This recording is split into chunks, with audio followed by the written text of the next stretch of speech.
रेखा, देखना तो जरा कौन आया है। क्या माँ, संतोषी को बोलो ना, वो खोल देगी। अरे संतोषी नहीं आई, तेरे कहने पर तो मैंने निकाल दिया उसे काम से। अब तू ही जाकर देख कौन है। ओफो, देखती हूँ, रुको जरा। अपनी माँ ललिता को ऐसा बोलकर रेखा फिर घर के मेन डोर की तरफ बढ़ी। तब तक घर की डोरबेल और 2-3 बार बज चुकी थी। अरे रुको ना भाई, आ तो रही हूँ। क्या चाहिए? नमस्ते जी। नमस्ते, पर आप हो कौन? मेरा नाम राशि है, मैं वो पीछे झुग्गी में रहती हूँ। झुग्गी में? हाँ तो बताओ क्या काम है? जी वो किसी ने बताया था कि आपको घर के काम के लिए कोई चाहिए। अच्छा, काम वाली हो। माँ, कोई लड़की आई है घर के काम के लिए, तो अंदर बुला लेना। फिर रेखा राशि को लेकर अंदर चली गई। राशि बड़ी हैरानी से उस बड़े से घर को देख रही थी। माँ, ये है वो लड़की।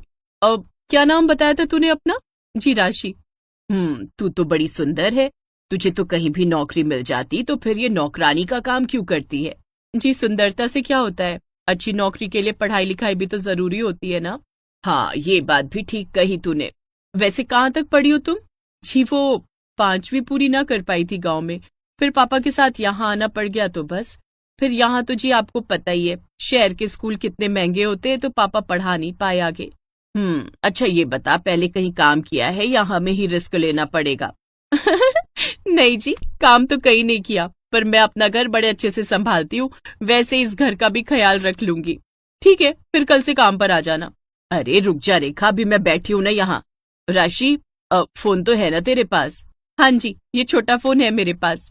अरे तो घंटी तो बजती होगी ना इस पर, बात हो जाएगी। हाँ जी, बात तो आराम से हो जाएगी। तो ठीक है, अपना नंबर रेखा को लिखवा जा, अगर सही लगेगा तो तुझे शाम तक फोन कर देंगे। और सुन, सुबह 9 बजे आना पड़ेगा। हर रोज झाड़ू पोछा बर्तन और फिर दोपहर का खाना बनाना होगा। पगार मिलेगी 5,000 रुपए, ठीक है? जी ठीक है, मैं आ जाऊंगी, मतलब आपके फोन का इंतजार करूंगी। इसके बाद राशि ने रेखा और ललिता को हाथ जोड़कर नमस्ते किया और फिर वहां से चली गई। उसके जाने के बाद रेखा और ललिता आपस में बात करने लगे। क्या माँ, सही तो है, देखने में भी ठीक ही है, और कह तो रही है कि सारा काम कर लेगी। अरे वो सब तो ठीक है, पर इतनी सुंदर लड़की नौकरानी का काम क्यों करेगी, मेरी समझ में ये नहीं आ रहा। क्या माँ, आपको उससे क्या करना है? और दूसरी बात, यहाँ पढ़े लिखों को तो आजकल नौकरी मिल नहीं रही, तो भला इस चौथी पास को कौन देगा नौकरी? और माँ, इसे ना अब हाँ कर दो। संतोषी को गए 1 हफ्ता हो गया। मैं तो थक गई घर के काम कर करके, इतना काम तो मैं अपने ससुराल में भी नहीं करती थी। अरे पगली, ये पोछा लगाना झाड़ू लगाना प्रेग्नेंट औरत के लिए सही रहता है, समझी? बस ऐसे ही बोल बोल कर आप सारा काम करवा लेती हो मुझसे, पर अब और नहीं करूंगी मैं। वैसे भी मैं यहाँ आराम करने आई हूँ, ना कि घर के काम निपटाने। अच्छा बाबा, ठीक है, चल फोन लगा उसे।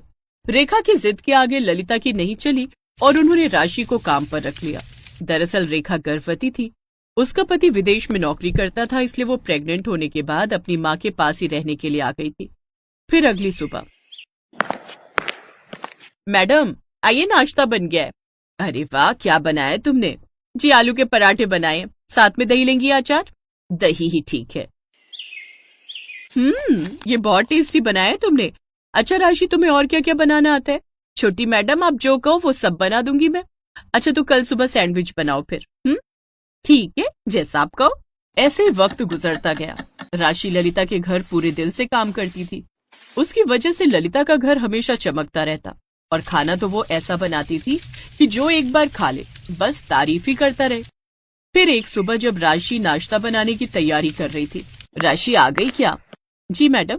अच्छा सुनो, आज नाश्ता थोड़ा ज्यादा बनाना, मेरा बेटा आया है शहर से, वो वहाँ नौकरी करता है और कभी कभार हमारे पास यहाँ आ जाता है। जी अच्छा। राशि ने उस दिन सबके लिए पाव भाजी बनाई और फिर, मैडम, छोटी मैडम आ जाइए, नाश्ता लग गया है। ललिता मोहन को लेकर खाने की टेबल पर आ गई। और भाई मोहित, कैसा है? ठीक हूँ दीदी, आप बताओ कैसे हो?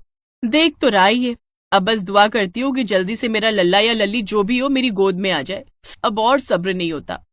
हाँ दीदी, हम सब भी तो यही चाहते हैं। तू इससे मिला? ये हमारी नई मेड है राशि। अरे बड़ी अच्छी लड़की है, सारा काम करती है, खाना भी बहुत अच्छा बनाती है और मेरी बहुत देखभाल भी करती है।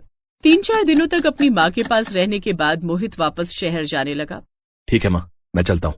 और सुनो, जैसे ही कुछ आसार लगे आप मुझे फोन कर देना, मैं झट से आ जाऊंगा गाड़ी लेकर।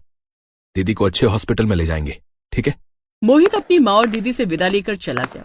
कुछ दिन बाद सुबह सुबह जब राशि नाश्ते की तैयारी कर रही थी, तभी अचानक तेज हवाएं चलने लगी और मूसलाधार बारिश होने लगी।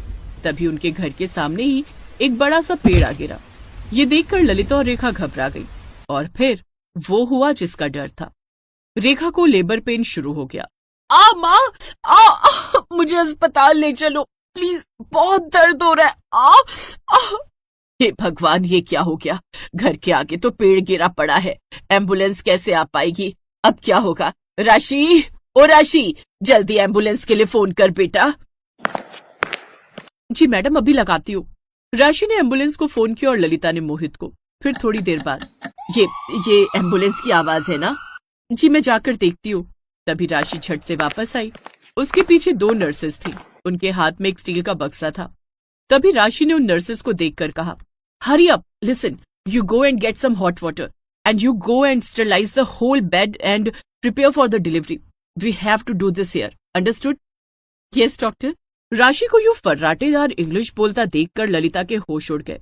कुछ ही देर बाद उस कमरे से बच्चे के रोने की आवाज आई और फिर जब दरवाजा खुला तो राशि के हाथ में एक प्यारा सा बच्चा था। मुबारक हो मैडम, लीजिए, आप नानी बन गई और आप मामा। तुम्हारा बहुत बहुत धन्यवाद बेटी, पर तुम ये सब। माँ, ये डॉक्टर राशि है।